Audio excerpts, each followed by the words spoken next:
BJP ही राहुल गांधी की vote चोरी की मुहिम का विरोध करती रही, लेकिन अब 250 से ज्यादा पूर्व ब्यूरोक्रेट्स ने कांग्रेस और राहुल गांधी के खिलाफ एक ओपन लेटर जारी किया है। आरोप लगाया गया है कि ऐसा करके राहुल गांधी चुनाव आयोग जैसी संस्था की छवि खराब कर रहे हैं।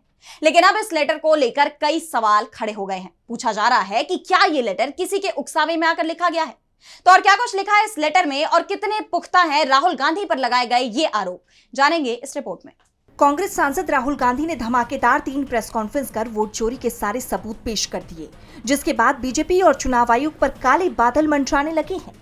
अपने बचाव में चुनाव आयोग और बीजेपी राहुल गांधी के आरोपों को लगातार खारिज कर ही रहे थे कि अब 16 पूर्व जजों, 123 रिटायर्ड ब्यूरोक्रेट्स और 133 रिटायर्ड सैन्य अधिकारियों सहित 272 लोगों ने भी एकजुट होकर कांग्रेस सांसद के खिलाफ एक ओपन लेटर जारी कर आलोचना की है।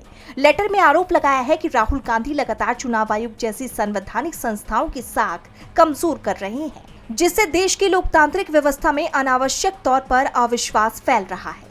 अब ये ओपन लेटर राजनीतिक गलियारों में कई सवाल खड़े करता है।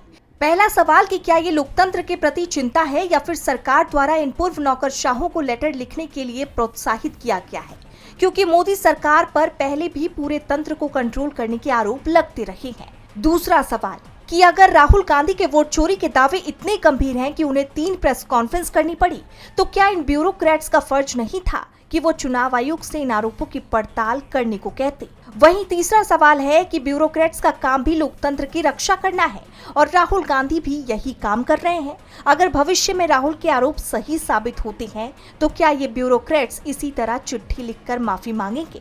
अब इस पर कांग्रेस या राहुल गांधी की तरफ से क्या प्रतिक्रिया सामने आती है, ये देखना होगा। डीबी लाइव की रिपोर्ट।